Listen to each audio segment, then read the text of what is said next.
let's talk about the curriculum consideration. So, what is curriculum consideration? So, means things teacher think about when planning what students should learn and how they should learn it. So, it helps teachers make sure the lessons are right for the students' age and level and taught in a smart order, easy to hard, and it is also helpful and fun to learn. Letter A. So, spelling vocabulary includes words drawn from children's reading materials, children's writing, self-selected words, high frequency word list, and pattern words. So it means spelling vocabulary includes words from reading, writing, and word list. So here teachers think about where the words should come from. So they are meaningful and useful to students. So using familiar words from reading and writing, makatabang siya sa mga students na makonect ilang spelling to real life. So for example, in class, students are reading a story about animals.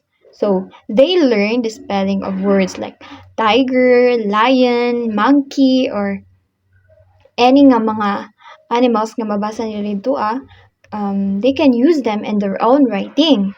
Letter B. So students are typically taught phonemic awareness and phoneme-grapheme associations. So reserving the least consistent mapping such as consonant, which is k, and z, z, and long vowels for last in kindergarten and first grade. So, common spelling patterns such as phonogram or rhyme families are taught in first and second grades. So, here, it means students are taught sounds and letter patterns in a smart order. So, here, ang mga teachers, they plan when and how to teach spelling. They start with the easier sounds like m or ts and save the tricky one like k that can also be k, which is ki can be also c for later. So patterns and word parts are added as students grow and grow. For example, in first grade, students first learn to spell simple words like bat and cat. So using the short a sounds, which is ah. So before moving on to more complex words like cake or any nga mga lisod na nila nga ma-spell. Letter C.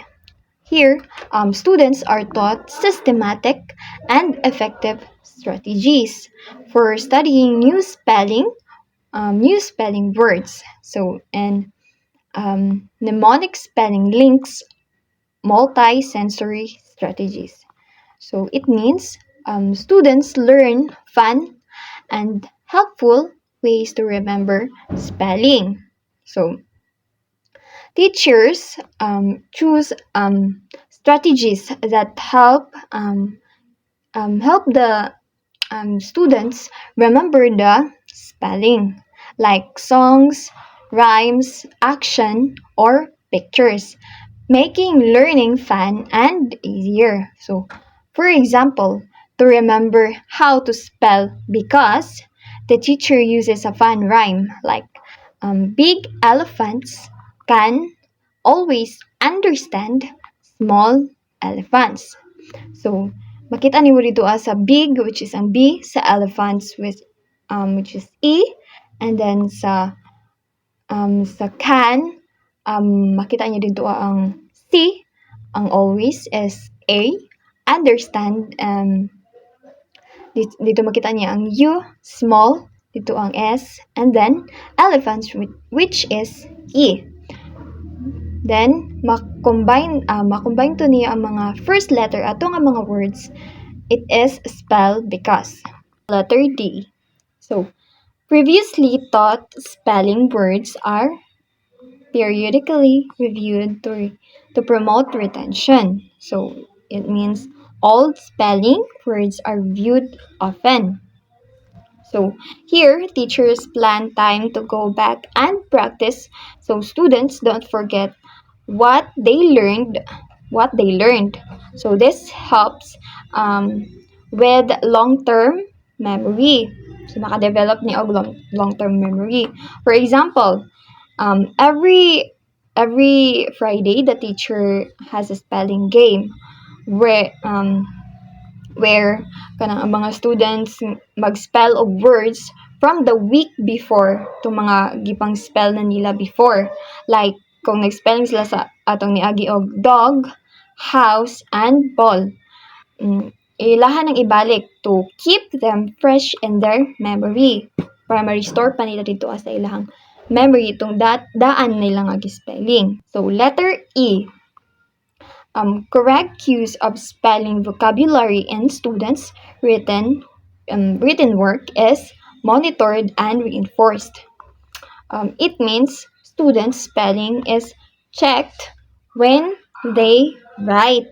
So here, ang teachers, they pay attention to how students use spelling in real writing and help them get better at their spellings. So not just on tests, but in everyday work. So for example, while writing a story, a teacher checks if the students spell friend correctly and helps them fix it if they write it wrong. Kung mauna ang I sa I. So na ang teacher para i-correct sila o i-guide sila. Letter F. Students are taught and encouraged to use dictionaries, spell checkers, and other resources to determine the spelling of unknown words. So it means students use tools to help spell words.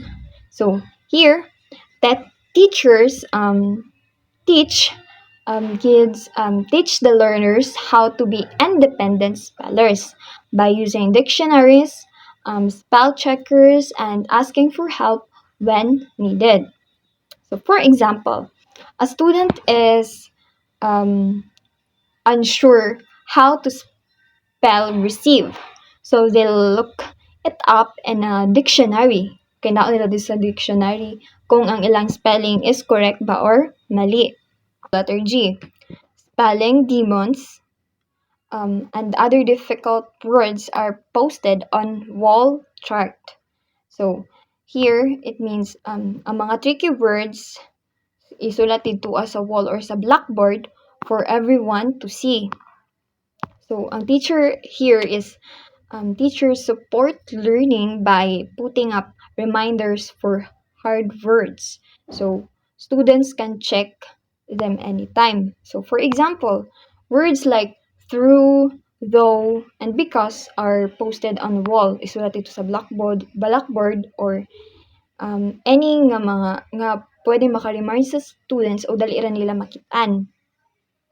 So if makitaan to nila dito ang naka-post sa wall, students can reference them when they need help.